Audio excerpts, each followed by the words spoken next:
اصحاب کہف کا نام تو سنا ہے نا ماشاءاللہ آپ حضرات. پہلے اس کی فضیلت میں ایک حدیث نہ بیان کروں. نبی کریم صلی اللہ علیہ وسلم نے فرمایا، یہ مسلم شریف کی حدیث ہے، دجال آئے گا قیامت کے قریب اور بڑے لوگوں کو گمراہ کرے گا. تو حضور نے فرمایا جو سورہ کہف کی 10 آیات زبانی یاد کر لے نا، وہ دجال کے فتنے سے بچ جائے گا. اللہ توفیق عطا فرمائے. اس سورہ مبارکہ کی آیت نمبر 9 سے اصحاب کہف کا ذکر شروع ہوتا ہے. اصحاب کہف، جب حضرت عیسیٰ علیہ السلام کو اللہ کریم نے چوتھے آسمان پہ بلا لیا نا، تو دقیانوس نام کا ایک بادشاہ ہوا بنی اسرائیل کے اندر، بڑا ظالم تھا. اس نے گمراہی پھیلا دی اور جو لوگ معاذ اللہ کفر اور شرک نہیں کرتے تھے انہیں قتل کروا دیتا. تو 7-8 نوجوان اپنا ایمان بچا کے بھاگے. او ہو اللہ اکبر، ساری دنیا مال بچا کے بھاگتی، وہ 7-8 نوجوان اپنا ایمان بچا کے بھاگے کہ یہ ہمیں کہیں کفر کی طرف نہ لوٹا دے. تو جا کے ایک غار کے اندر چلے گئے، تو ایک کتا بھی ان کے ساتھ ہو گیا. انہوں نے کتے کو بڑے روڑے مارے کہ یہ اگر بھونکے گا، آواز نکالے گا تو ہم پکڑے جائیں گے، ہم نے تو چھپنا ہے. پر اس کو نہ ولیوں سے پیار ہو گیا تھا. اس نے کہا بھگاؤ جتنا مرضی مجھے، فطرت میری ہے کہ میں بھونکتا ہوں، پر جب اللہ کے ولی ہوں تو پھر میں ادب کرتا ہوں. یہ قرآنی واقعہ ہے. اچھا، یہ عین وہ واقعہ ہے قرآن مجید کا کہ جو بہت ساری چیزوں پر ویسے ہی نص ہے اور بہت ساری زبانیں ویسے ہی گونگ ہو جاتی. تو وہ 6-7 لوگ تھے، وہ چلے گئے غار کے اندر، جا کے انہوں نے پناہ لے لی. بادشاہ کو پتہ چل گیا کہ غار کے اندر ہے. اچھا، اللہ کی قدرت، جیسے ہی داخل ہوئے انہیں نیند آ گئی، یہ سو گئے. اور قرآن مجید کہتا ہے، قرآن مجید کے یہ لفظ ہیں کہ کتا غار کے منہ پر بازو پھیلا کے بیٹھ گیا، گویا اپنے مالکوں کی خدمت کر رہا ہے. اب میاں صاحب کی ایک بات کر لیں درمیان میں. میاں صاحب فرماتے ہیں، جنہ تنا وچ عشق نہ رچیا، کتے ہونا تھی چنگے، اور چلو مالک دے کر راکھی کر دے، صابر بھوکے ننگے. یہ دیکھو نا کہ اتنا تو ان کے اندر بھی کمال ہے. اپنے نا دونوں بازو پھیلا کے، کتا بھی غار پہ بیٹھ گیا. ان کو نیند آ گئی. بادشاہ نے پتہ کرایا کہاں بھاگ کے گئے، تو کہا وہ غار کے اندر ہیں. بادشاہ کہنے لگا کہ ان کی سزا یہ ہے کہ ایک دیوار چن دو غار کے منہ میں، غار کوئی بند کر دو. جس بندے کی ڈیوٹی لگائی نا غار چننے کی، بندہ بڑا نیک تھا، اس کو دیوار بنانے کا ذمہ دیا. اس نے نا دیوار بھی بنائی اور ایک تختی پہ نا سب کے نام لکھے، اور وہ تختی ایک صندوق میں رکھ کے وہاں بند کر دی. اور اسی طرح کی ایک تختی اس کے نیچے لکھا کہ ایک تختی ان کے ناموں کی نا میں مال خزانہ میں بھی بند کر رہا ہوں. اللہ تبارک و تعالیٰ کی قدرت کے بعد مفسرین نے لکھا ہے وہ 100 سال تک سوئے رہے، اور بعض نے لکھا ہے کہ 300 سال تک سوئے رہے. 300 سال کے بعد اس طرح ہوا کہ حکومتیں بدل گئیں. بیدروس نام کا ایک بادشاہ آ گیا، وہ بڑا نیک دل تھا. اس نے ہر طرف حضرت عیسیٰ علیہ السلام کی شریعت کا پھر سے نعرہ بلند کیا. اب نا کچھ لوگ ایسے تھے جو منکر ہو گئے تھے کہ مرنے کے بعد دوبارہ کیسے اٹھیں گے. بادشاہ ایک دن اجرے میں گیا، جا کے دعا مانگی، یا اللہ کوئی ایسی بات دکھا جس سے لوگوں کا ایمان پکا ہو جائے. اس طرح کے بھی بادشاہ ہوا کرتے. تو رب کریم نے کہا میں نے تو پہلے ایک راز چھپا کے رکھا ہوا ہے، کھول دیتے ہیں. اس نے دعا مانگی، اور ادھر کیا معاملہ ہوا، ایک چرواہا بکریاں چرانے والا وہاں سے گزرا. اس نے سوچا یہ دیوار ہے، اگر اس کا منہ کھول لوں نا کبھی تو میری بکریاں یہاں تھوڑا سا دھوپ کے اندر سستا لیا کریں گی. اس چرواہے نے کیا کیا کہ اس نے وہ دیوار گرائی تاکہ میری بکریاں اندر جایا کریں. وہ دیوار گرائی تو اس نے اندر 6-7 لوگ سوئے ہوئے دیکھے، اور کتا بھی سویا ہوا دیکھا. اللہ تبارک و تعالیٰ اپنی قدرت سے، اپنے فضل سے ان کی کروٹیں بھی بدلتا رہا. اپنی قدرت سے ایک طرف انسان پڑا رہے نا تو اعضاء گل جاتے ہیں، ان کی کروٹیں بھی بدلی جاتی، مناسب روشنی بھی دی جاتی، حرارت بھی. اس نے دیوار گرائی تو ان کی آنکھ کھل گئی. ایک دوسرے سے کہنے لگے آج تو بڑی گہری نیند سوئے ہیں یار، آج تو لمبی نیند پوری کر لی، چلو بھوک بڑی لگی ہے ایک دوست کو بھیجو. یہ سارا واقعہ قرآن مجید میں موجود ہے، میں اپنے لفظوں میں بیان کر رہا ہوں. جاؤ ایک دوست کو بھیجو بازار سے نا کھانا لے آئے. پیسے وہی 300 سال پرانی کرنسی. وہ جب نان بھائی کی دکان پہ گیا نا سامان لینے، اس کو پیسے دیے تو نان بھائی نے ہاتھ پکڑ لیا، کہنے لگا میاں تو کدھر سے آیا، یہ کون سے پیسے؟ اس نے کہا پیسے کاہے کہ میں بھی سوچ رہا ہوں کہ حالات بدلے ہیں، سارے حضرت عیسیٰ کا کلمہ پڑھ رہے ہیں، ماحول اور ہے. اس نے کہا تیرے ہاتھ کوئی خزانہ لگ گیا ہے. یہ تو ہم نام سنتے تھے کہ یہاں کوئی دقیانوس نام کا بادشاہ رہے، کوئی خزانہ، بتا کہاں سے لیے. شور ہوا، حاکم شہر تک خبر پہنچی، بادشاہ تک پہنچی. اس نے بتایا کہ بھئی ہم تو دقیانوس کے ڈر سے بھاگے ہیں، کل بھاگے ہیں یا آج سویرے، اتنا زیادہ ہمیں پتا نہیں، کل یا آج سویرے بس نا. اتنا سا ہمیں یاد ہے کہ ہم گئے تھے. بہرحال لوگ جمع ہو گئے، اکٹھے ہو گئے، غار تک پہنچے. اب جو غار کے اندر تھے وہ پتا کہتے کہتے لگتا ہے ہمارا دوست پکڑا گیا ہے. پکڑا گیا تو اب بندے جمع ہو، وہ اندر ڈر رہے تھے، تسبیح کر رہے تھے، اللہ کو یاد کر رہے تھے، ادھر یہ پہنچ گیا جب ان لوگوں نے یہ جیتا جاگتا رب کے فضل کا نمونہ دیکھا، اور بادشاہ نے کہا کہ یہ کیا ہے، صندوق کھولا تو اس کے اندر وہ تختی لکھی تھی کہ یہ ان کے نام ہے، یہ دقیانوس سے ڈر کے بھاگے ہوئے ہیں، یہاں یہ سو رہے ہیں، اور اسی کی ایک تختی میں نے فلان جگہ بھی دفن کیا، وہ تختی بھی وہاں سے نکل آئی۔ اب سب لوگوں کی آنکھوں میں آنسو آئے اور سب کہنے لگے لا الہ الا اللہ، لا الہ الا اللہ، لا الہ الا اللہ، سب کہنے لگے ان اللہ علی کل شیء قدیر۔ جب ان کی بات پوری ہو گئی، لوگوں کے ایمان پختہ ہو گئے، تو اصحاب کہف کہنے لگے کہ ہمیں اب اجازت ہے، ہم پھر دوبارہ غار میں جاتے ہیں۔ وہ غار میں گئے تو رب نے پھر انہیں موت عطا فرمائی، نیند عطا فرمائی، تحفہ دیا۔ بادشاہ نے پھر اس کے آگے دیوار بنائی اور وہاں بادشاہ نے ایک مسجد تعمیر کرا دی، لوگ زیارت کرنے جاتے۔ یہ اصحاب کہف کا ذکر ہے۔ اب یہاں ہمارے مفسرین نے لکھا ہے کہ وہ جو کتا تھا نا وہ بھی ساتھ ہی تھا۔ اللہ قیامت والے دن اسے انسانی، یا تو انسانی شکل ملے گی، یا جیسے رب کا فضل ہوگا رب کریم اسے بھی جنت عطا فرمائے گا۔ اس نے تبلیغ کی، دین کی، اس نے کیا کیا؟ تبلیغ کی، نمازیں پڑھی، روزے رکھے، حج کیا، 10 ہوتے صحیح اس کیتا کی۔ اسی آخیے نا خدا کے فضل سے ہم پر ہے سایہ غوث اعظم کا، ہمیں دونوں جہاں میں ہے سہارا غوث اعظم کا۔ لوگ پریشان ہو جاتے ہیں، کہتے ہیں کس طرح کی بات کرتے ہو؟ تو میں نے کہا اصل میں تیرا عقیدہ کچا ہے، وہاں تو کتا چلا جائے ولی کے پاس تو رب اسے جنت دے دیتا ہے، تو جیگتا جاتا مومن جائے تو اللہ کیوں فضل نہیں فرماتا؟ اس سے آگے نا پھر آیت نمبر 32 ہے، اس میں اللہ تبارک و تعالیٰ نے 2 لوگوں کا واقعہ بیان کیا ہے۔ فرمایا ایک شخص کے انگوروں کے باغات تھے اور چاروں طرف سے انہیں کھجوروں کے درختوں نے گھیر رکھا تھا، اور درمیان میں کھیتی بھی تھی اور بیچ میں دریا بھی بہہ رہا تھا، اور ان باغات نے بہت عمدہ فصل دی۔ ایک دن یہ شخص اپنے ساتھی سے کہنے لگا میرا مال اور افرادی قوت تم سے زیادہ ہے، مجھے یقین ہے کہ یہ باغ کبھی برباد نہیں ہوگا۔ اول تو مجھے قیامت کا یقین ہی نہیں معاذ اللہ، لیکن اگر قیامت آئی تو مجھے وہاں سے بھی بہتر مال ملے گا۔ اس کے دوسرے ساتھی نے کہا تو اپنی اصل کو بھول گیا ہے اور تو نے اپنے خالق کی ناشکری کی جو کہ وحدہ لا شریک ہے۔ اگر تم نے باغ میں داخل ہوتے وقت ماشاءاللہ لا قوت الا باللہ کہہ دیا ہوتا تو یہ تمہارے حق میں بہتر ہوتا۔ اگرچہ مال اور اولاد میں تم سے کم ہوں، لیکن میرا ایمان یہ ہے کہ اللہ تعالیٰ مجھے اس سے بہتر نعمت عطا کرے گا، اور آسمان سے کوئی آفت آئی اور تمہارا باغ تباہ و برباد ہو جائے گا، یا اگر اس کا پانی زمین میں دھس گیا تو پھر تم اسے تلاش نہ کر پاؤ گے۔ بالآخر اس شخص کا باغ برباد ہو گیا۔ وہ جو کہتا تھا نا مجھے یقین نہیں قیامت نہیں آئے گی، اس کا باغ ہی، اور وہ کف افسوس ملتے ہوئے کہنے لگا کاش میں نے شرک نہ کیا ہوتا، لیکن پھر اس کا کوئی نہ مددگار تھا اور نہ حمایتی۔ آیت نمبر 45 میں اللہ تعالیٰ نے دنیا کی زندگی کی ناپائیداری کو ایک مثال سے بیان فرمایا کہ آسمان سے بارش نازل ہوئی، گھنا سبزہ نکلا، پھر وہ سوکھ کر چورا چورا ہو گیا، جسے ہوا اڑا کے لے گئی۔ مال اور بیٹے تو محض جیتی دنیا کا سنگار ہے، جب تک تم زندہ ہو تب تک مال بھی ہیں اور بیٹے بھی ہیں۔ والباقیات الصالحات، اگر کچھ ہے باقی رہے گی تو تمہارے اچھے اعمال باقی رہیں گے، اور اگر اولاد نیک ہوئی تو وہ بھی باقیات الصالحات میں شامل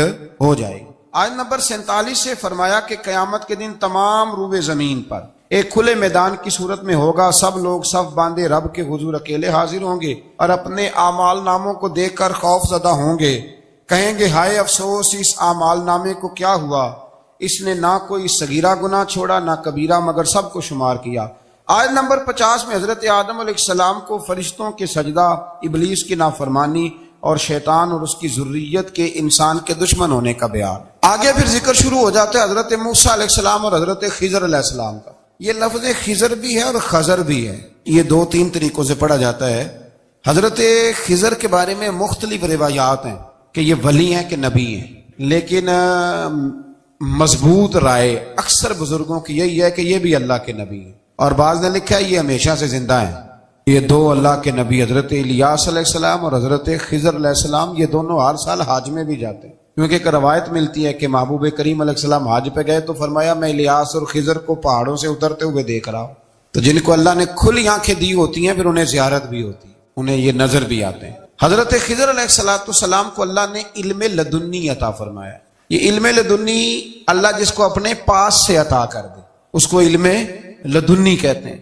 حضرت موسیٰ علیہ السلام ایک دن تقریر کرتے ہوئے کسی نے پوچھا کہ آپ سب سے بڑے عالم ہیں، فرمایا الحمدللہ تو اللہ کریم نے فرمایا نہیں ہے موسیٰ کلیم آپ سے بڑے بڑے بھی ہیں، ہمارے ہاں مسئلہ ہے پا نہ پڑی، اور لوگ مناظرہ کرنے آتے ہیں۔ کئی دفعہ لوگ نا مسئلہ بتاتے ہیں تو میں کہتا ہوں جناب آپ نے بتا دیا کہ اب آپ نے حکم کرنا ہے۔ کبھی کبھی کچھ لوگ ایسی باتیں کرتے ہیں وہ جی آپ ایک بندے کا نام لیتے ہیں ذکر کرتے ہیں، تو میں نے کہا چلو ہم نے بھی کہیں کچھ پڑھا ہی ہوگا نا تبھی تو ذکر کرتے ہیں، لیکن جو آتے ہیں نا لوگ وہ مشورہ تمہارے دور میں ہے ہی نہیں، جس نے جو لائن پڑھ لیا ہے وہ اس پہ پکا ہو گیا، سارا نہیں نہ پڑھا، سارا پڑھے پھر بات سمجھ میں آتی ہے۔ حضرت موسیٰ کلیم اللہ کے نبی ہیں اور کیا بات ہے ان کی، اور یہ بھی اللہ کا فضل ہوا حضرت موسیٰ نے یہ بات کی تبھی تو ہمیں اتنی شاندار حکمتوں کے پھول ملے، یہ بھی حضرت موسیٰ کا ہی کمال ہے۔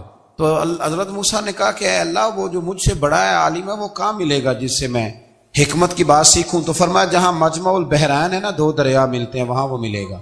حضرت موسیٰ کلیم سے اللہ نے فرمایا کہ جاؤ جہاں دو دریا ملیں گے نا وہاں تمہیں وہ شخص ملے گا۔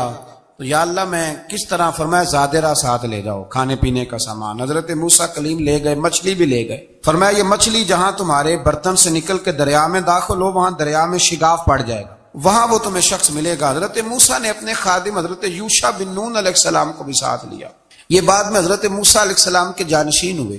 یہ دونوں سفر پہ نکل گئے، ایک جگہ پہ پہنچے جہاں پہاڑ تھا، ساتھ دریا بھی تھا، اس کے نیچے آرام کرنے لگے۔ حضرت موسیٰ کلیم سو گئے تو یوشع بن نون علیہ السلام موجود تھے، مچھلی جھٹ سے نکلی، دریا میں داخل ہو گئی، وہاں راستہ بھی بن گیا۔ اب اٹھے حضرت موسیٰ کلیم، جب اٹھے تو فرمایا چلو چلیں، تھوڑا آگے جا کے فرمایا بھوک لگ رہی ہے کھانا تو نکالو۔ انہیں یاد آیا، کہنے لگے حضور مچھلی تو دریا میں چلی گئی تھی۔ فرمایا تو نے بتایا ہی نہیں، وہی تو ہماری منزل تھی جہاں مچھلی دریا میں گئی۔ پھر وہاں سے واپس آئے قدموں کے نشانوں پہ، وہاں پہنچے جہاں مچھلی گئی تھی، تو وہاں ایک شخص لیٹا ہوا تھا چادر لے کے۔ آپ نے سلام لی تو انہوں نے کہا وعلیکم السلام یا موسیٰ کلیم اللہ۔ تو آپ نے فرمایا آپ کون ہیں؟ فرمایا میں وہی ہوں جس کو آپ تلاش کر رہے ہیں۔ تو فرمایا آپ نے مجھے کیسے پہچانا؟ فرمایا جس رب نے تمہیں بھیجا ہے نا اس نے ہی مجھے بتایا ہے کہ موسیٰ آ رہے ہیں۔ اب حضرت خضر نے جو کچھ فرمایا وہ بڑا شاندار ہے۔ فرمایا موسیٰ کچھ باتیں ایسی ہیں جن کا آپ کو علم ہے اور مجھے نہیں، اور کچھ ایسی ہیں جن کا مجھے علم ہے اور آپ۔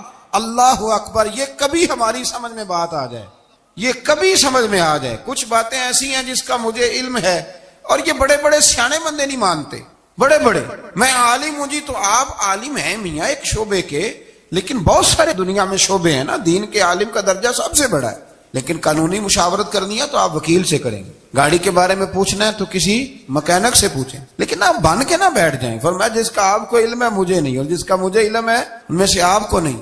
تو کہا میں پھر آپ کے ساتھ رہنا چاہتا ہوں اور میں وہ سیکھنا چاہتا ہوں جو آپ بتا رہے ہیں۔ تو حضرت خضر فرمانے لگے صبر کر لیں گے میرے ساتھ، یہ سب سے مشکل کام ہے، یعنی ہر بات کی تو یہاں لوگوں کو وضاحت چاہیے، کھانسے بھی تو آپ کو بتانا پڑے گا کھانسے کیوں، ہنسے بھی تو آپ کو بتانا پڑے گا ہنسے کیوں۔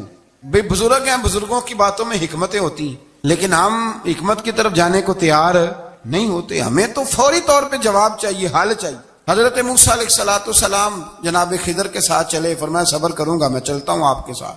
دریا کے قریب گئے کشتی میں بیٹھنے کے لیے، تو کشتی والوں نے حضرت خضر کو پہچان لیا، بغیر کرائے کے سوار کرایا، اور جب پار اترنے لگے تو حضرت خضر نے کشتی کا ایک تختہ ہی توڑ دیا۔ حضرت موسیٰ کہنے لگے یہ آپ نے کیا کیا؟ انہوں نے نیکی کی، آپ نے تختہ توڑ دیا۔ فرمایا آپ کو کہا تھا نا آپ نے صبر نہیں کرنا۔ فرمایا چلو میں صبر کروں گا۔ تھوڑا آگے گئے تو ایک نوجوان لڑکا، ابھی چھوٹی عمر ہے، وہ ملا۔ حضرت سیدنا خضر علیہ السلام نے اسے قتل ہی کر دیا۔ فرمانے لگے آپ نے قتل ہی کر دیا؟ ایک قرآن مجید ہے بھائی، میں کبھی کبھی سوچتا ہوں یہ ہم کسی درویش کی بات سناتے تو بندے اڑ جاتے، فتوے نکلتے کہ نہ نکلتے؟ میرا خیال ہے ہر مسجد سے نکلتے، اور فتوے ایک ایک جتنے مسجد میں نمازی ہوتے سب کے ہاتھوں میں فتوے ہوتے۔ قتل کر دیا، قتل ہی ہو گیا بندہ۔ تو حضرت سیدنا موسیٰ علیہ السلام فرمانے لگے آپ نے قتل ہی کر دیا۔ فرمایا میں نے کہا تھا نا آپ نے صبر نہیں کرنا۔ آپ فرمانے لگے چلو اگر اب میں بولا نا تو بے شک آپ مجھے علیحدہ کر دیجئے گا۔ حضرت موسیٰ کلیم اب بولا تو علیحدہ کر دے۔ ایک بستی میں داخل ہوئے، بستی کے لوگوں سے پانی مانگا تو انہوں نے پانی بھی نہ دیا، آرام کرنے کو جگہ بھی نہ دی، پر وہاں ایک دیوار گر رہی تھی، حضرت خضر علیہ السلام نے سیدھی کرنی شروع کر دی، ساری دیوار بنائی۔ تو حضرت موسیٰ کہنے لگے کن لوگوں کی خدمت کر رہے ہو جنہوں نے پانی بھی نہیں دیا، جنہوں نے پانی تک نہیں پوچھا؟ فرمانے لگے بس بھئی آپ نے وعدہ کیا تھا کہ اب بولیں گے تو بے شک علیحدہ کر دینا، آپ بولیں، اب آپ کا اور میرا ساتھ زیادہ نہیں چل سکتا، آپ بولیں۔ جو بول پڑے نا، غلامی کرے تو رستے لمبے چلتے ہیں، اور جو بولے نا جس کو وضاحتیں چاہیے ہو وہ غلام نہیں ہوتا، اس کے ساتھ پھر باتیں لمبی ہاں تو آنکھ بند کر کے چل، ہاں آزم یاتے لائیے ہی نہ تجھے لائیے تھے، پھر آنکھ بند کر کے پیچھے چل کے بات ختم ہو گئی۔ حضرت خضر علیہ السلام نے جب کہا نا کہ اب آپ کا وعدہ ختم ہو گیا، فرمایا میں آپ کو جانے سے پہلے حکمت بتاتا ہوں، یہ وہ علم ہے جو اللہ نے مجھے اپنے پاس سے عطا فرمایا ہے، یہ وہ ہے جو علم لدنی ہے۔ کہا جناب کیا مطلب؟ فرمایا وہ جو میں نے تختہ توڑا تھا نا، تو یہ مسکین بچے ہیں جن کی کشتی تھی، تو دریا کے اس پار بادشاہ کھڑا تھا، وہ جو صحیح صحیح کشتیاں ہوتی تھی قبضے کر لیتا تھا، اور جو تھوڑی سی ٹوٹی پھوٹی ہوتی تھی نا وہ چھوڑ دیا کرتا تھا، تو میں نے تھوڑی سی کشتی ان کی اس لیے توڑ دی ہے تاکہ دیکھے گا تو چھوڑ دے گا، اس لیے میں نے بھلا کیا ہے۔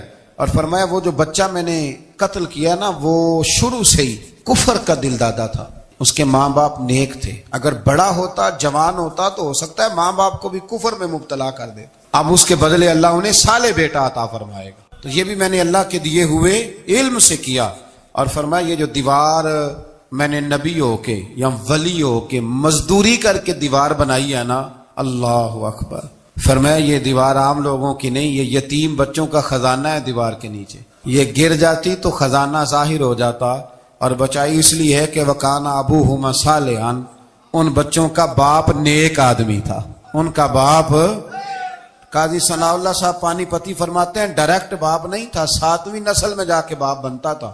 سن لیں یہ بھی بات، ایک بندہ نیک ہو تو اس کی 7 نسلوں تک رب خزانوں کی بھی حفاظت فرماتا ہے۔ اب آپ اندازہ فرمائیں کہ بات کتنی دور تک جاتی ہے۔ بزرگوں کی باتوں میں نا حکمتیں ہوتی ہیں، دانائیاں ہوتی ہیں۔ یہ طریقت کے جو لوگ ہوتے ہیں انہیں سبق یہ دیا جاتا ہے کہ آمنا وصدقنا، ماننا ہے اور تصدیق کرنی۔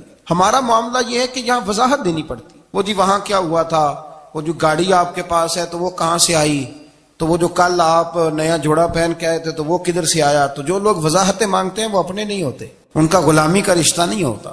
حبیب اور ہوتا ہے، شریک اور ہوتا ہے۔ شریک وضاحتیں مانگتے ہیں، حبیب محبت کرتے ہیں۔ ہمارا آج سب سے بڑا المیہ یہ ہے، سب سے بڑا، کہ ہم کسی حکمت کے تحت کوئی بندہ اگر کوئی کام کر رہا ہے تو مجبوری ہے کہ ہمیں وہ حکمت بتائی جائے، ایسا نہ کریں۔ یہ طریقہ حضرت غوث اعظم رضی اللہ تعالیٰ عنہ، حضور غوث پاک رضی اللہ تعالیٰ عنہ کو ایک شخص ملنے آ گیا، ملا علی قاری نے لکھا ہے، آپ کے ایک مرید نے کہا چل میرے پیر سے ملنے، کہنے لگا میں نہیں جاتا ملنے کسی پیر شیر سے، کہا نہیں آؤ تو صحیح۔ وہ آیا نا تو اس نے دیکھا کہ 50 گھوڑے عربی نسل کے کھڑے ہیں غوث پاک کے دروازے، موٹے تازے چوڑے عربی نسل کے گھوڑے۔ اس کے دل میں خیال آیا، کہنے لگا یار سواری کے لیے اگر رکھے ہیں تو ایک بھی کافی تھا، 50 کی کیا ضرورت تھی۔ اللہ اکبر۔ اب واقعی 50 کھڑے تھے، مرید کے پاس جواب ہی کوئی نہیں تھا، کہنے لگا یار پتہ مجھے بھی کوئی نہیں، لیکن حضرت صاحب نے رکھے ہیں تو حکمت ضرور کوئی ہوگی۔ اللہ اکبر۔ وہ چلے گئے واپس، وہ روز تنقید کرتا، کیسا تیرا پیر ہے 50 گھوڑے رکھے ہوئے، کیسے تیرا پیر ہے 50 گھوڑے رکھے ہوئے۔ کچھ دن گزرے تو ملا علی قاری کہتے ہیں وہ اعتراض کرنے والے کے پیٹ میں کوئی تکلیف ہوئی، بغداد کے سب سے بڑے طبیب کے پاس گیا، اس نے کہا تیرا تو جگر تباہ ہو گیا ہے، عربی نسل کا ایک گھوڑا چاہیے، اس کو ذبح کریں گے، اس کا جگر نکالیں گے، اس کی دوائی بنا کے تجھے کھلائیں گے، اور 50 گھوڑے ہوں گے تو بچے گا۔ اب پریشان ہو گیا، کہنے لگا گھوڑے ہیں تو صحیح، پر جو میں حال کر رہا ہوں گا گھوڑے تو نہیں ملیں گے، میرا تو جوتوں والا کام ہے، وہ شاید مل جائیں۔ لیکن جب انسان مرنے لگتا ہے تو پھر اس کو ڈوبتے کو تنکے کا سہارا۔ اپنے دوست کے پاس گیا، کہنے لگا چل تیرے پیر کے پاس چلیں۔ اس نے کہا تجھے نہیں لے کے جانا، تو تنقید کرتا ہے، کہتا ہے ایک دفعہ چاہیے کیا، کہا گھوڑے، کہنے لگا تیرے لیے رکھے ہیں کوئی، جا دوڑ جا، میرے حضرت صاحب کی ضرورت کیا ہے۔ لیکن جب غوث اعظم کی خانقاہ میں داخل ہوئے نا تو حضور غوث اعظم اٹھ کے ملے، اللہ والے دلوں میں باتیں نہیں رکھتے، ماتھا چوما اور فرمانے لگے میاں تو ایک دن نا میری گلی سے گزر رہا تھا تو میری تیرے اوپر نظر پڑی، تو مجھے نظر آیا تو بیمار ہوگا، اور تیرا علاج عربی نسل کے 50 گھوڑوں کی وجہ سے ہوگا، تو میں نے تیرے لیے لا کے کھڑے کیے ہوئے ہیں، تیرے لیے ہی کھڑے کیے ہیں، تو نا گھر بھی لے جانے کی ضرورت نہیں، چارہ بھی میرے مرید ہی ڈال دیا کریں گے۔ تو اس طرح کرنا، روز آنا ایک گھوڑا لے جانا، پھر اگلے دن آنا تو دوسرا۔ وہ خدا کے بندے تیرے لیے رکھے تھے تو تنقید کر رہا ہے۔ اللہ کے بندے پردہ پوش ہوتے ہیں، ہاں شرط یہ ہے کہ وہ بندہ صالح ہو، دیندار ہو، وہ والا پیر نہ ہو جو نماز بھی نہ پڑھے اور گھوڑے 15 رکھے ہوئے ہوں اس نے، وہ والا معاملہ نہ ہو۔ تو میرے عزیز یہ یاد رکھیں کہ اللہ تبارک و تعالیٰ کا بندہ جب آپ کا روحانی علاج کرتا ہے نا، روحانی علاج سے مطلب جادو ٹونے کا علاج نہیں، روحانی علاج وہ ہوتا ہے کہ میرے گناہوں کا علاج ہو جائے، حسد بغض کینہ عداوت یہ نکل جائے، تو وہ کچھ ایسے نسخے بتاتا ہے جو سمجھ میں مرید کی نہیں آتے لیکن وہ ضروری ہوتے ہیں۔ انہی نسخوں کو استعمال کرنے سے انسان کا فائدہ ہوتا ہے۔ جی کرنے والے لوگ ہمیشہ کامیاب رہتے ہیں، وہ ماں باپ کے آگے کریں، استاد کے آگے کریں، شیخ کے آگے کریں، اور جن کو وضاحتوں کی ضرورت ہوتی ہے، ہاں ایک شرعی بات ضرور ہے، وہ ضرور سن لیں۔ اگر آپ کو کہیں کچھ شرعی قباحت نظر آئے جو قرآن و سنت سے ٹکراتی ہو تو وہ آپ پر فرض ہے آپ اپنے مرشد سے پوچھیں۔ حضور نے فرمایا لوگوں یاد رکھنا، یہ خطبہ حجۃ الوداع میں نبی پاک نے فرمایا، یہ حضور خطبہ دے رہے ہیں، اور اس وقت دے رہے ہیں جب حضور صحابہ کو بتا چکے ہیں کہ یہ آخری ملاقات ہے۔ جو دور دراز سے آئے ہیں ان کو بتایا ہے کہ یہ میری تمہاری جو مجلس ہے، جو محفل ہے، جو تم سے بات ہو رہی ہے، یہ آخری ہے۔ محبوب فرمانے لگے لوگوں یاد رکھنا قیامت قائم ہوگی۔ ان جملوں کا حسن ملاحظہ کر لے، فرمایا قیامت قائم ہوگی، تم اپنے رب سے ملاقات کرو گے، اور فرمایا تمہارا رب تم سے تمہارے اعمال کے بارے میں پوچھے گا۔ یہ خطبہ حجۃ الوداع میں کریم نے فرمایا۔ صبح تم اٹھے، کیا عمل کیا؟ اللہ پوچھے گا۔ کسی سے ملاقات ہوئی، طرز کیا تھی، سوچ کیا تھی؟ اللہ پوچھے گا۔ لین دین میں کیا معاملات تھے، تمہارے اعمال کے، اللہ سے ملاقات ہوگی، وہ کھڑا کر کے پوچھے گا۔ اور حدیث میں کئی جگہ پہ حضور نے فرمایا وہ تم سے سوال کرے گا، تمہیں جواب دینا ہے۔ میرے عزیز بھائیوں، تیار رہنا چاہیے، تیار۔ ہم نا منت کرتے ہیں آخری دن ہو نا، تنخواہ دار لوگ کہتے ہیں یار یہ آخری ایام چل رہے ہیں، کوئی خرچہ نہ بتا، اس لیے کہ حساب کے متھے لگنا۔ آخری دنوں میں، بجٹ کے دنوں میں لوگ پریشان ہوتے ہیں کہ حساب دینا ہے۔ جب رب سے ملاقات کریں گے اور وہ حساب مانگے گا، کتنا مشکل کام ہے۔ اور ایک مقام پہ حضور نے فرمایا جس سے اللہ نے حساب مانگا وہ تو الجھ گیا، دعا کرو وہ حساب مانگے ہی نہ، بے حساب ہی بخشش فرما دے۔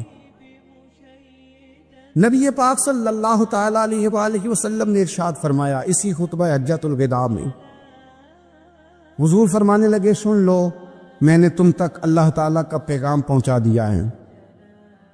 اب جس شخص کے پاس امانت رکھی ہو اس پر لازم ہے کہ وہ امانت اس تک پہنچا دے جو اس کا مالک ہے۔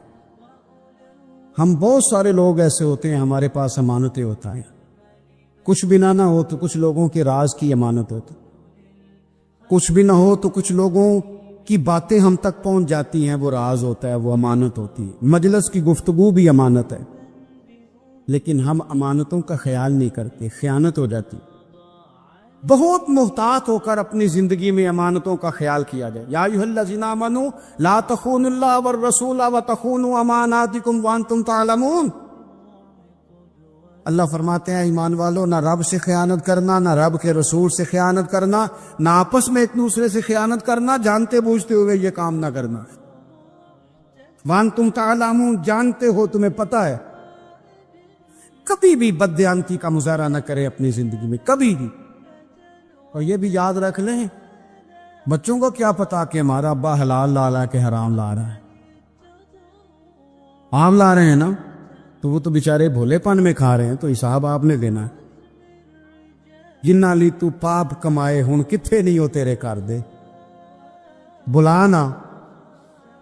تو بچوں کا تو یہ معاملہ ہے بھائی، اللہ ماشاءاللہ کہ وہ وقت پہ ہی، شادی کے 10-15 دن کے بعد ہی ان کو پیغام مل جاتا ہے کہ اگر ہمارا علیحدہ گھر ہو تو میں مرضی سے سجاؤں، تو میں مرضی سے سواروں، تو میرا کوئی مطلب اپنا سلسلہ ہو، تو بڑے ٹائم پہ ساری باتیں شروع ہو جاتی ہیں۔ وہ تو معاملہ ہی بالکل اور ہے۔ تو بالکل کسی بھی امانت میں کبھی بھی خیانت کرنے کی کوشش نہ کریں، اور یاد رکھیں مال حرام جہاں آتا ہے وہاں بڑی تباہی آتی، جہاں لوگ بددیانت ہو جاتے ہیں وہاں معاملات بڑے خراب ہو جاتے ہیں۔ اللہ تبارک و تعالی دیانتداری کی توفیق عطا فرمائے۔ حضور نے خطبہ حجۃ الوداع کے موقع پر فرمایا میں نے آج جاہلیت کے سارے سود ختم کر دیے۔ نبی پاک میدان عرفات میں کھڑے ہو کے فرمانے لگے جس بندے نے بھی کسی سے پیسے لیے ہیں وہ اصل رقم دے گا، زائد نہیں دے گا۔ حضور کے بڑے قریبی تھے ایک، فرمایا انہوں نے بھی کچھ لوگوں سے پیسے لیے ہوئے، چونکہ وہ سب لوگ کرتے تھے، حرام ہی نہیں تھا۔ فرمایا میں ان کو بھی حکم دیتا ہوں کہ یہ اصل رقم وصول کریں گے، کسی سے ایک پائی بھی زیادہ وصول نہ کرے گی۔ نبی پاک صلی اللہ تعالی علیہ وسلم نے خطبہ حجۃ الوداع میں ایک باریک بات حضور نے بھی، یہ آپ نے ضرور سمجھنی ہے، بالخصوص جو لوگ تھوڑا دین پر عمل کر رہے ہیں، جن کا لبادہ مذہبی ہو گیا، جنہیں لوگ حضرت صاحب، قاری صاحب، علامہ صاحب، مفتی صاحب، حاجی صاحب، بزرگوں کہہ کے بلاتے، وہ اس پر توجہ کرے۔ میرے نبی پاک صلی اللہ علیہ وسلم نے خطبہ حجۃ الوداع کے موقع پہ ارشاد فرمایا، لوگوں شیطان اب مایوس ہو گیا ہے، وہ تم سے بتوں کی پوجا نہیں کرا سکے گا، ہاں وہ تمہیں چھوٹے چھوٹے گناہوں میں مبتلا کرے گا، وہ تم سے چھوٹے چھوٹے عیب کرائے گا، تم سمجھو گے یہ تو غلطی کوئی نہیں۔ فرمایا اس سے بچ کے رہنا۔ اب وہ مایوس ہو گیا، بتوں کی پوجا نہیں کرا سکتا، تمہیں اپنی پوجا نہیں کرا سکتا، لیکن چھوٹی چھوٹی غلطیاں۔ ایک مقام پہ فرمایا نا، چھوٹا گناہ ہونا تو مومن اسے پہاڑ سمجھتا ہے، اتنا بڑا ہو گیا، اور منافق کہتا ہے یہ تو کچھ بھی نہیں۔ تو اپنی زندگی کے اندر چھوٹی چھوٹی کوتاہیاں، حضرت سعدی فرمایا کرتے تھے سیلاب اچانک نہیں آتے، پہلے چھوٹا سا سوراخ ہوتا ہے دریا کے کنارے، اسے بند نہ کیا جائے پھر بڑا ہو جاتا۔ حضور نے ہمیں بتلایا اسے مناؤ، اس کی بارگاہ عالی مرتبت میں جھکو، اور حضور نے خود بھی یہ طریقہ ہمارے سامنے بطور سنت کے چھوڑا، اور پھر نبی پاک صلی اللہ علیہ وسلم نے آگے بڑھ کے ہمیں کچھ اور باتیں بھی ارشاد فرمائی۔ حضور نے ہمیں بتلایا کہ پچھلے لوگ اپنے رب کو کیسے مناتے تھے، وہ کس طرح اس کے حضور ناز عرض کرتے تھے۔ حضور نے ہمیں اللہ کو منانے کے طریقے بھی بتلائے، فرمایا جب ماں باپ دعا مانگیں گے اولاد کے حق میں تو وہ مان جائے گا۔ حضور علیہ السلام نے فرمایا جب مسافر دعا مانگے گا تو اللہ مان جائے گا۔ فرمایا میرے رسول کریم نے کہ جب بیمار دعا مانگے گا تو اللہ مان جائے گا۔ اور سید عالم علیہ السلام فرمانے لگے جب تمہارے ضعیف، کمزور، مجبور لوگ دعا مانگیں گے تو اللہ مان جائے گا۔ اور حضور نے فرمایا جب تم فرض ادا کر کے دعا مانگو گے تو اللہ مان جائے گا۔ اور میرے محبوب نے فرمایا جب پچھلی رات اٹھ کے تم اس کے حضور عرض کرو گے تو وہ تمہاری دعاؤں کو قبول کر لے گا، وہ تم مان جائے گا۔ اور حضور نے ہمیں دن بتائے، فرمایا جمعے والے دن مانگنا مان جائے گا، شب قدر کو مانگ لینا مان جائے گا، شب برات میں دعائیں کرنا وہ مان جائے گا، رمضان کی راتوں میں مانگنا مان جائے گا، قرآن پاک کے ختم کے موقع پر دعا کرنا مان جائے گا۔ طریقے بتلائے۔ اب یہ ہے کہ ہم نے تو مانگنا تھا نا اس کی بارگاہ، ہم نے تو حاضر ہونا تھا، ہم نے تو جانا تھا، اب ہم نے آگے بڑھنا ہے، اس کے حضور عرض کرنا ہے۔ حضور نے ہمیں بتلایا کہ مومن متقی ہوتا ہے نا، پرہیزگار ہوتا ہے، اس نے کچھ نیکیاں بھی کی ہوتی ہیں، جس طرح اسے اپنے گناہوں کا پتہ ہوتا ہے نا، اسے پتہ ہوتا ہے کہ نہیں یار فلاں کام میں نے فقط اللہ کی رضا کے لیے کیا ہوا ہے، اور میرا اور میرے رب کا راز ہے۔ فرمایا جب تم بڑے الجھ جاؤ نا، جب تم بڑی آزمائش میں آ جاؤ، اور جب تم سمجھ لو کہ اب میں بڑی تکلیف میں آ گیا ہوں، تو پھر ایک طریقہ حضور نے ہمیں اور بھی بتلایا مانگنے کا، ایک اور طریقہ بھی بتلایا، اور وہ روایت صحیح مسلم میں موجود ہے۔ راوی حضرت عبداللہ ابن عمر رضی اللہ تعالیٰ، حضور فرماتے ہیں 3 لوگ سفر کر رہے تھے، یہ آپ اندازہ فرمائیے صحیح مسلم کی حدیث ہے، اور ذرا حضور کے سمجھانے کا ایک یہ رنگ بھی ہے اللہ کو منانے کا، ایک یہ انداز بھی ہے اس کی بارگاہ میں گزارشات پیش کرنے کا، یہ بھی ایک طریقہ حضور نے ہمیں بتلایا۔ اگرچہ اپنی نیکیوں کو چھپانا چاہیے، نیکیاں جو چھپی ہوئی ہوتی ہیں وہ قیمتی ہوتی ہیں، وہ قیمتی چیزیں ہوتی ہیں جو لوگوں نے چھپا کر کے رکھی ہوتی ہیں۔ حضرت عبداللہ ابن عمر فرمانے لگے کہ نبی پاک صلی اللہ علیہ وسلم فرماتے ہیں 3 لوگ سفر کر رہے تھے، رستے میں طوفان آ گیا، تیز بارش شروع ہو گئی، تو حضور فرماتے ہیں وہ تینوں بارش سے بچنے کے لیے ایک غار میں چھپ گئے۔ ان کو پتہ ہے پرانے زمانے کے اندر غاریں ہوتی تھیں، اور لوگ جب سفر کرتے تھے لمبے تو پتھروں اور پہاڑوں کے بیچ میں سے سفر کرتے تھے، وہ غار کے اندر چلے گئے۔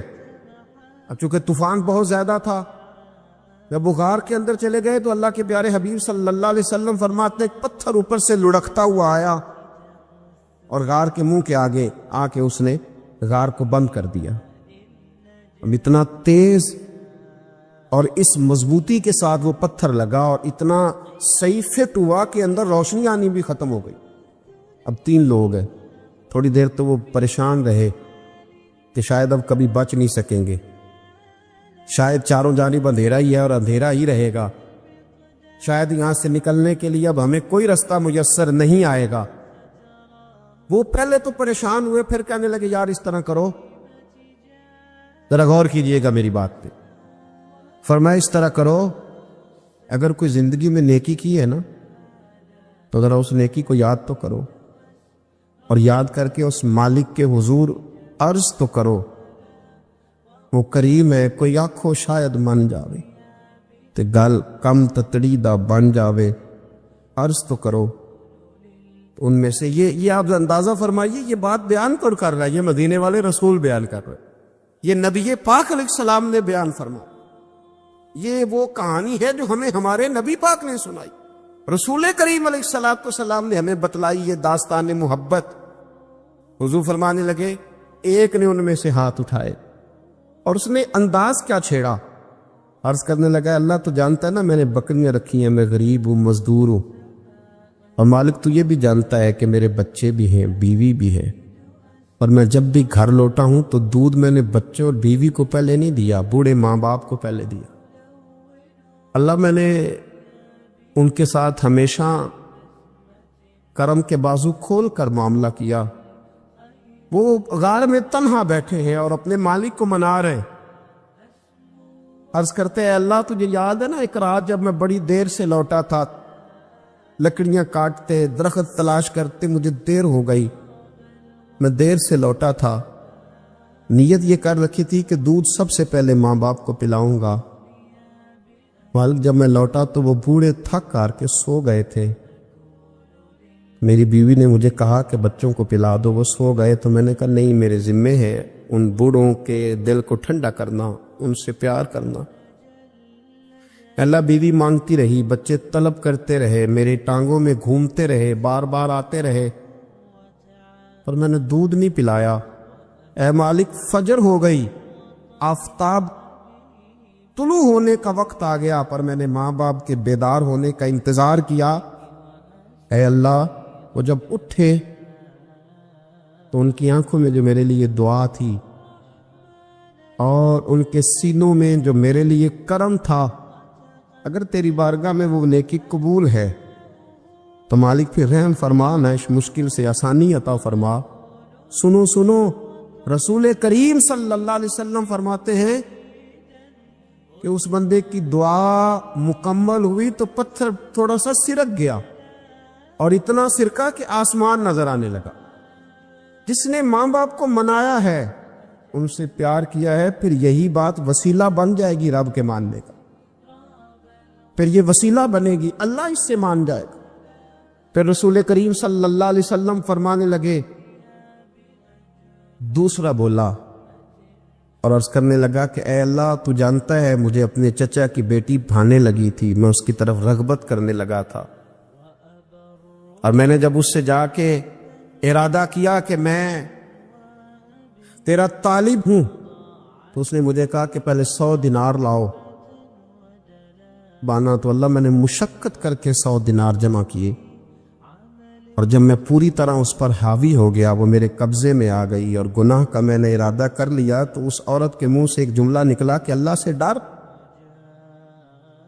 اے مالک وہ میرے قبضے میں تھی، اے اللہ میں گناہ پر قادر تھا، میں چاہتا تو گناہ کر لیتا، لیکن جب اس نے تیرا نام لے کے کہا نا کہ اللہ سے ڈر، اللہ میں ڈر گیا، میں اسے چھوڑ کے آ گیا. اگر تجھے یہ بات پسند ہے تو پھر نکال دینا اس مشکل سے، پھر کر دینا کرم. اللہ میری بھی تو چڑھتی جوانی تھی نا، میں بھی تو سب کچھ کر سکتا تھا، پر تیرے لیے، تیری خاطر میں لذت گناہ سے باز رہا، تو اللہ تو رحمت فرما دے.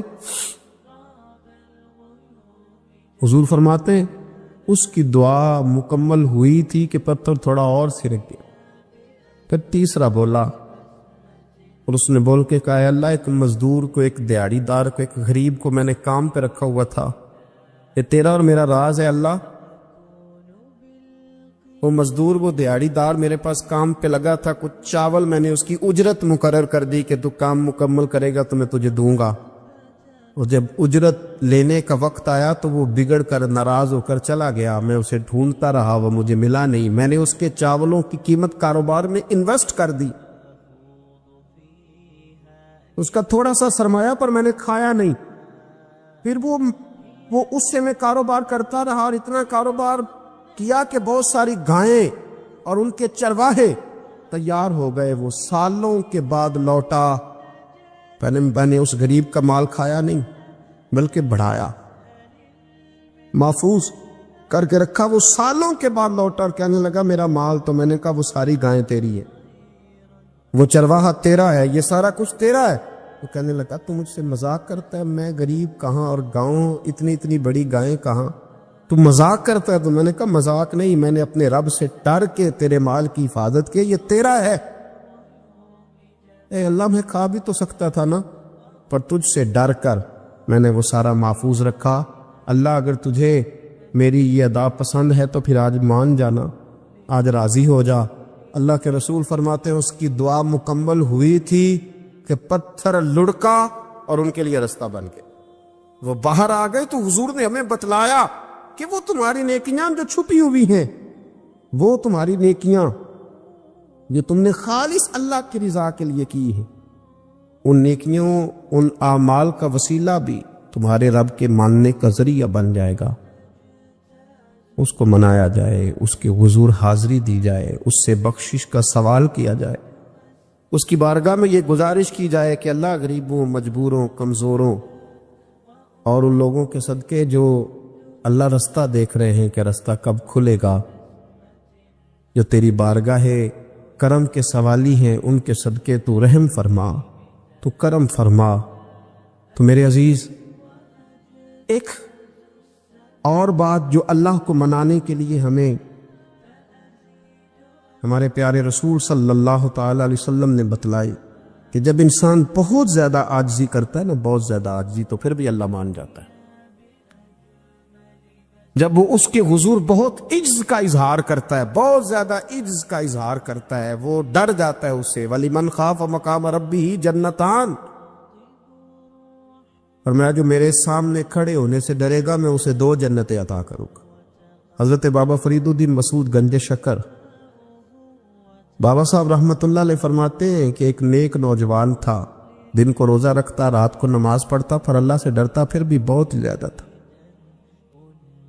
بڑا ہی ڈرتا تھا۔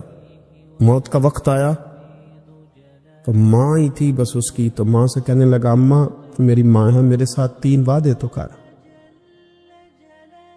اس نے کہا پتر تو بتا، آخری ہج کی لے رہا ہے اور اس غریبنی ماں سے تو وعدہ لے رہا ہے، بتا کیا وعدہ ہے؟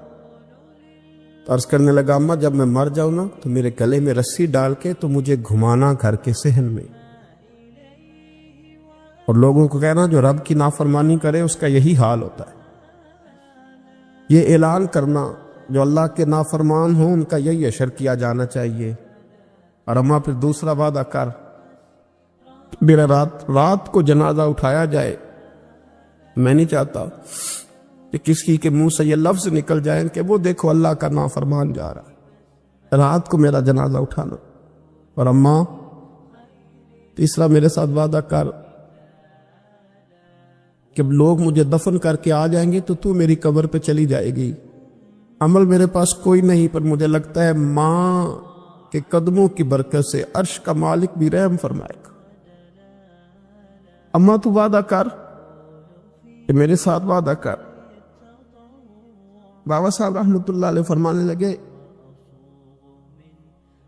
کہ ماں، بوڑھی ماں نے وعدہ کر لیا، کہا بیٹے ٹھیک ہے، اگر تیری یہی ضد ہے تو میں تیار ہوں۔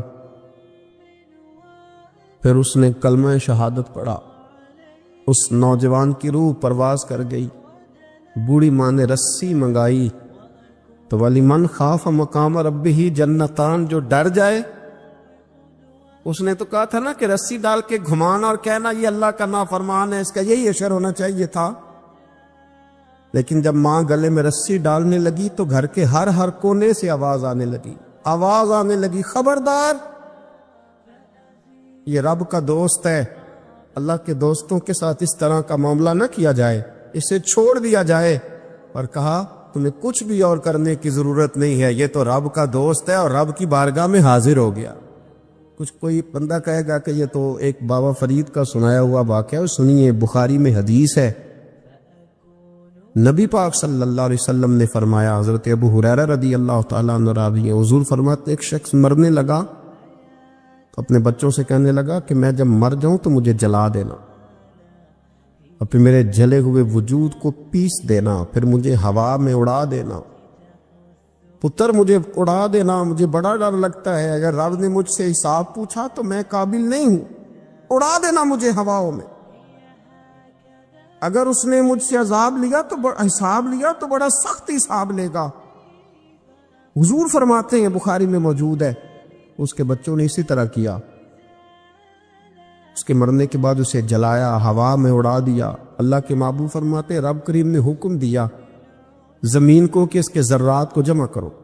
زمین نے ذرے جمع کیے، خدا نے حکم دیا تو اس کا وجود پھر سے اسی شکل میں آیا. تو رب کریم نے فرمایا یہ جو تو نے وصیت کی تو کیوں کی؟ اللہ جانتا ہے کہ نہیں جانتا؟ یہ کی تو کیوں کی؟ تو وہ پڑا، کہنے لگا اللہ میرے اندر تو طاقت نہیں تھی تیرے سامنے کھڑا ہو کے حساب دے سکوں، تجھے منانے کے لیے تیرے خوف سے ڈر گیا، میں ڈر گیا.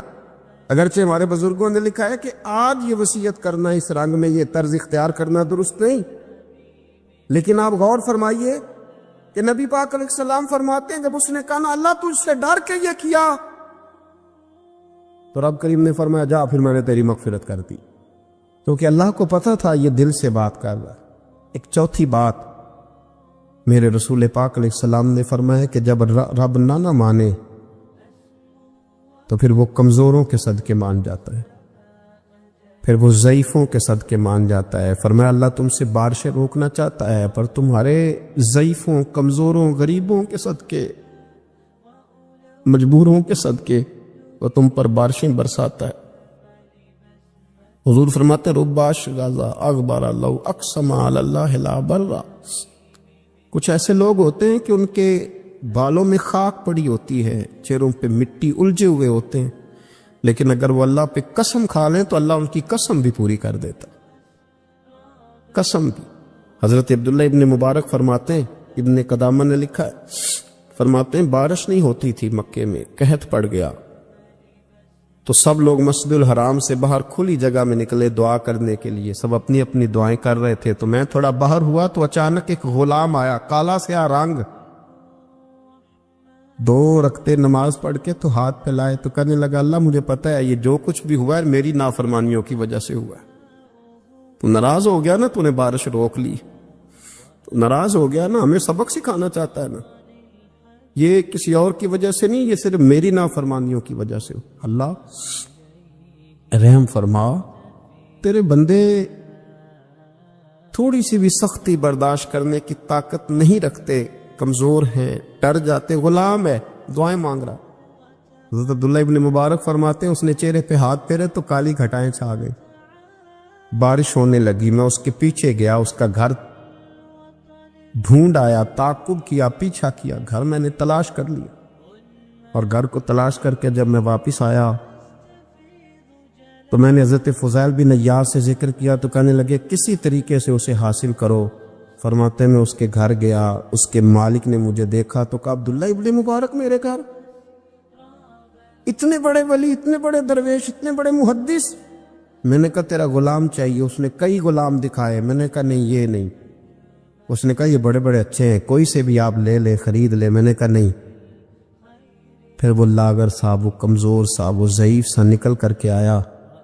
میں نے کہا یہ مجھے دے دو. تو کہنے لگا یہ تو بیچارہ بے ضرر سا آدمی ہے، کیا لے کے کریں گے. میں نے کہا نہیں مجھے یہی چاہیے. میں اس کو ساتھ لے کے چلا تو رستے میں پوچھنے لگا کہ میرے اندر تو کوئی ایسی بات نہیں تھی، مجھے کیوں خریدا؟ آپ مجھ سے کیا خدمت لیں گے؟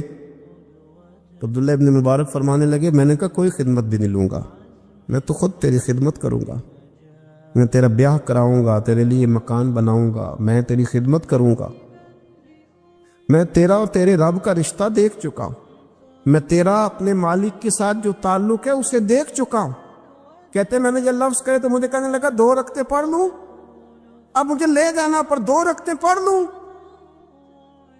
کہتے میں نے کہا پڑھ لو، تو 2 رکعتیں پڑھنے کے بعد میری طرف دیکھ کے کہنے لگا آقا مجھے اپنا حق معاف کر دینا، میں خدمت نہیں کر سکا۔ پھر کہنے لگا اللہ راز تو کھل گیا، اے اللہ راز تو کھل گیا، اللہ تیرا میرا معاملہ تھا، راز تو کھل گیا، راز تو کھل گیا، اللہ راز تو کھل گیا، میں سراپا مخزن راز تھا، میں رہا تھا مدت و راز میں، یہ تو تیرا شوق دید کشاں کشاں مجھے کھینچ لایا مجاز میں، اللہ راز کھل گیا۔ یہ لفظ کہتے کہتے کہتے کہتے اس شخص نے کلمہ پڑھا اور اس کی روح پرواز کر گئی، اس کی روح ہی پرواز کر گئی۔ تو کبھی ان کمزوروں کے ذریعے بھی اللہ کو منایا جا سکتا ہے، تو رب کو منانے کی کوشش کریں، اس کے حضور عجز کی کوشش کریں۔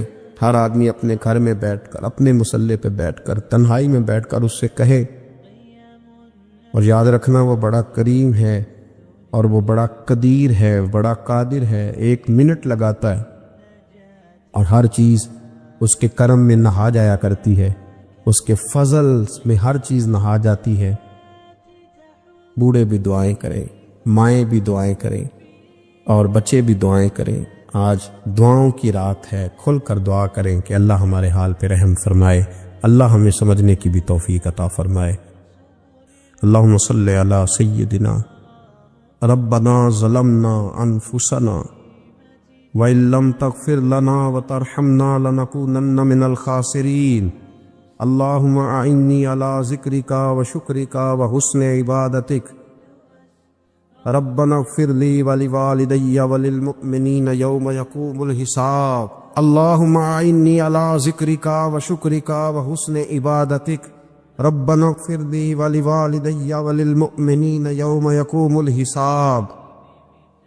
اے مالک کریم، آج 15 شعبان المعظم کی عزت والی رات ہے، کرم اور برکت والی رات ہے۔ تیرے پیارے حبیب صلی اللہ علیہ وسلم نے ہمیں فرمایا ہے کہ آج کی رات تم کرم مانگو گے تو اللہ تمہیں عطا فرمائے گا، رزق مانگو گے تو عطا کرے گا، بخشش مانگو گے تو عطا فرمائے گا۔ تم اس سے جس چیز کا سوال کرو گے وہ تمہیں دے گا۔ اے مالک کریم، تیرے عاجز بندے ہیں، جب دنیا سے تھک جاتے ہیں، کمزور پڑ جاتے ہیں، جب ہمارا عجز ہم پر غالب آ جاتا ہے، جب ہماری کمزوریاں ہمارے سامنے واضح ہو جاتی ہیں، تو پھر تیرے حضور حاضر ہو جاتے ہیں۔ اللہ، تیرے بھٹکے ہوئے اور بھاگے ہوئے غلام تیری بارگاہ میں حاضر ہو گئے، ہمارے گناہوں کو معاف فرما، ہمارے گناہوں کو معاف فرما، ہمارے گناہوں کو معاف فرما، جو چھپ کر کیے وہ معاف فرما۔ اے اللہ، جو ظاہر ہو گئے وہ بھی معاف فرما۔ اے مالک کریم، جو ہم سے بھول کر ہو گئے وہ بھی معاف فرما، جو ہم نے جانتے بوجھتے شعور رکھتے ہوئے کیے وہ بھی معاف فرما۔ ہم سے درگزر فرما، ہمارے حال پہ رحم فرما۔ اے اللہ، کرم نوازی فرما۔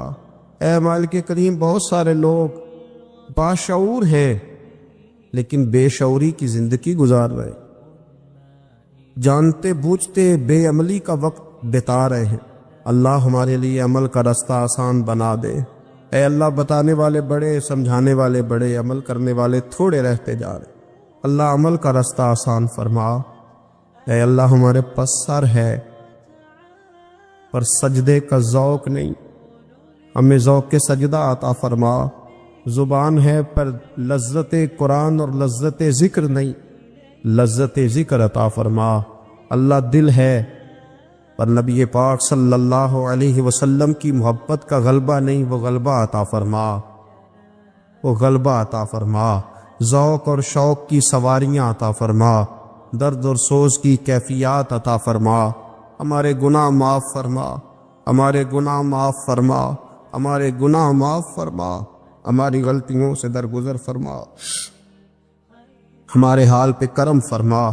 مالک کریم نیکی کے رستے پہ چلنا آسان بنا دے، گناہ اور بدی سے نفرت عطا فرما دے۔